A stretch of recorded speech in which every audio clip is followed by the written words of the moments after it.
A new exhibition featuring the original designs of Academy Award-winning costume designer Ruth E. Carter is on display at the Charles H. Wright Museum of African American History. The exhibit is called Ruth E. Carter, Afrofuturism in Costume Design, and it includes costumes from iconic films like Black Panther, Coming to America, Selma, and Malcolm X. I had a chance to sit down with Carter to talk about her stellar career and the inspiration behind her creative designs. Ruth Carter, welcome to Detroit and welcome to American Black Journal. Thank you. Thank you for having me. It's really great to have you here among, as you said when you walked in, all of your children. All of my children are here with us. That's a really great way to think of all the work that you do. You know, taking in all of this work, the time over which it all unfolds, of course, in the range. But I always want to start with artists talking about inspiration. Where do you come up with all of these things? So each project has its own story and its own process. Some of the process is the same, you know. For me, I like to have conversations with the director and the production designer, and that sort of dictates what colors you're going to use. And but also there is, you know, the research of the storytelling and what's the time and place, what was happening during that time, and then that travels you down another road. So it really is like one step at a time. We do a lot of illustrating and you know, like when I look at some of the photographers of the time, like James Van Der Zee and Teenie Harris, you know, it's inspiring to bring some of those images to life, and that's where a lot of the images come from. Yeah, yeah. I know it's unfair to ask an artist which are their favorite children, but some of the work really stands out as maybe a more personal expression or more of you that you put into it to make a statement. You know, I get that question a lot. Favorites, you know, they're like my children. I can't have a favorite. I can't choose. But there are some that the whole experience was amazing. I mean, being in the desert at the pyramids in Egypt on a Spike Lee joint doesn't get much better than that. But at the same time, you know, learning about our journey from when we landed here, going through all of the different ways we clothed ourselves. And I didn't know that they had these special places on the plantations that were just dedicated to spinning cloth and sewing garments. And so that was exciting for me to, you know, to get into that. So, you know, every single one. I mean, of course, Black Panther being a very, very special film. Is like a favorite. I learned a lot, even after 30-something years in the business, I was still learning. But, you know, Malcolm X was wonderful too. So it's hard to really say one. As soon as I say one, I think of another. Right, right. And again, the range of material here in terms of the story is so broad. I mean, clothing people for roots is really different than clothing people for Wakanda or for Do the Right Thing. But actually it isn't. It's not. Okay, tell me why. It really isn't. I have utilized the African diaspora on everything. On all of them. Okay. And sometimes it's the way we combine the colors. Sometimes it's bringing in the messages, you know, and Do the Right Thing. They had little lanyard that they would wear around their necks. Africa with the colors of the flag, and, you know, Kente, and we used a lot of Ankara and Do the Right Thing. So there is just like, you know, you and I, you know, we can trace our roots back. Sure. And that's the same with clothing. We can look at clothing, like for roots, I wanted to use like the indigo, and how, you know, indigo was used quite a bit in Sierra Leone. And so I used the blue as a family color. And I carried the blue in every episode of Roots Reboot, because I wanted to have a lineage and a legacy. So really, there is a lot of our past woven in the present. To all of it. Yeah. Yeah, yeah. We also have here on the exhibit the sewing machine I believe you used as a child. Is that right? Yes, my sewing machine that was in my room. Yeah. My mom put it in my room. Actually, it was folded up and it looked like a desk. Okay. So, I guess my mother like pushed that thing in my room and said, she can do her homework on it, or maybe she'll discover that this is a sewing machine and she'll want to use it. Yeah. Single parent household. I had, there's 8 children, 5 brothers and 2 sisters. So, we were very inventive as kids. I have 2 brothers that are artists, and they're painters and sketch artists. They didn't work at that. That wasn't their primary job. I mean, I'm a child of the 70s, and so they were before me, and we had to actually go get a job, and painting was like a hobby. So I had that sewing machine in my room, and when I discovered it, it kind of replaced my sketchbook. So I like to think that I'm the sum of my parts, that I had this love for sketching and drawing that I got from my brothers, and then I discovered this way of working with textiles and making art with the sewing machine. Yeah. What was it back then that was attractive to you about this about the sewing? Is it material? I always think that for people who are making costume, for instance, material obviously plays a huge role, but also that feel of that material as you're working with it. Yes. I think as a kid, no one was giving me instruction, right? Yeah. So I looked in the drawer and there was like a Singer pattern in there, and I was like, what is this, And there's like this white lady on the pattern, and she's posing in some kind of outfit, and I was like, I'm gonna make that. Yeah. And just the journey of learning the instructions inside. And, as I said, my mother wasn't going to the store and buying me reams of fabric.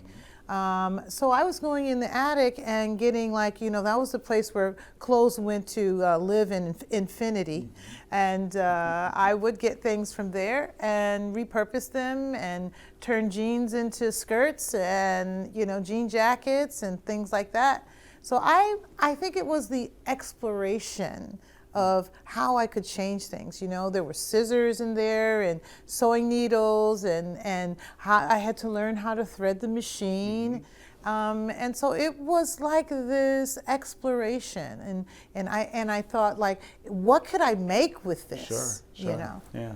And so how do you get from there to this could be a career, this could be a life?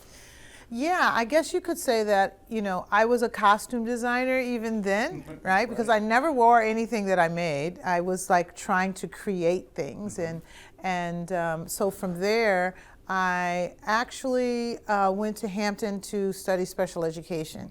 So I don't know why there was a disconnect. Well, I do know why. My mom respected teachers. It's like an old thing that, we as a Black community, teachers, nurses, were held in high esteem because that's how we survived.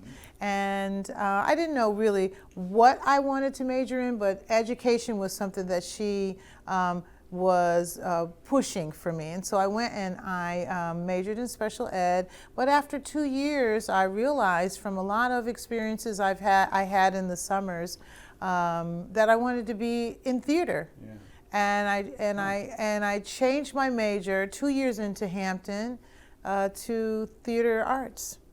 And so that was different, and I was auditioning. And then one day I didn't make an audition, and the instructor asked me if I wanted to do the costumes. He says, we don't have anyone to do the clothes, so if you want to do the costumes for the play, even if you don't have a part. I was like, okay. But it stuck. Apparently, right? I enjoyed it, and I saw that you could actually not just examine one character. All of the characters became an exploration for me, and I could sit back in the audience and I could see how the colors work together on the stage, and so I think there's this artist in you that really does want to emerge and come out, and it comes out in lots of ways. And for me, it started with sketching, and then it went to kind of playing with sewing machine and figuring things out to the stage. Yeah. In a lot of ways, I feel like when I'm watching movies, the clothing that the characters are wearing is speaking as much as they are, right? It's a part of their voice. It's a part of who they are. And I always wonder if the person who made the clothes is thinking of it in that way. Are you giving them voice through what they're wearing? Yes, that's wonderful and awareness, because that's exactly what we do. And, we're storytellers first. A lot of people want to, put us in the fashion field, and even though we love and appreciate fashion, we're actually storytellers. People think I got into this because I had dolls or I like Dior, and I do, but it was really like playwrights and poets that I learned about, and I could see the images. Especially with Black theater, and it was a way of me connecting to my community and really embracing, the images that I could bring to life that I saw at the Schomburg when I looked at the 1940s Harlem for Malcolm X. I was like, wow, I need to figure out how to bring these images to life, and I think that's what you see when you see these garments performing, because the garments are performing too. As well, right. So you are the first African American woman to win 2 Oscars. I mean, just saying that is kind of surreal. Remarkable, right? Thank you. But the work that took you to that moment is also really special. I mean, it's special to so many people. Talk about Wakanda. Yeah, well, I worked really hard, and when I met Ryan Coogler at Marvel, I had amassed a lot of images on my computer in a Dropbox. I didn't know that once you got into the Marvel studio that you couldn't open things like Dropboxes. They have a firewall. And I'm kind of a little concerned because I'm in an interview and I can't open the images that I collected over days to show him. And he was sitting there very relaxed, and now that I've worked with him on 2 movies, I see that disposition. I can remember this disposition, even though it was new to me then. He was very laid back, he was very patient, and he said, Ruth, I'm really glad you're here.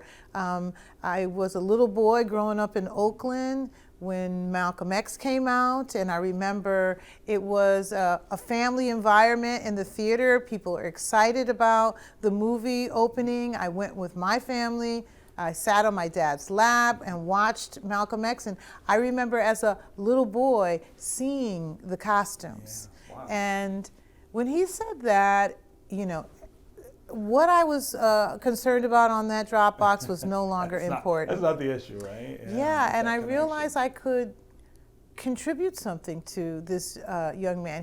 He had studied Spike Lee's work, he had studied, and consequently my work, and I felt like I really have something that I can give to this filmmaker.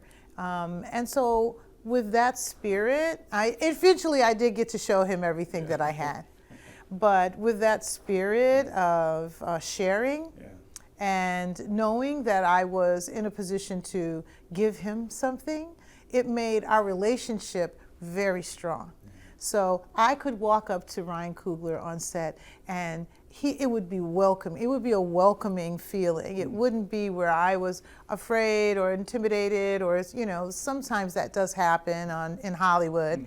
It was a family spirit, and you created a Black world. We created this world together. It's a very collaborative field. Hannah Beekler was nominated and won also.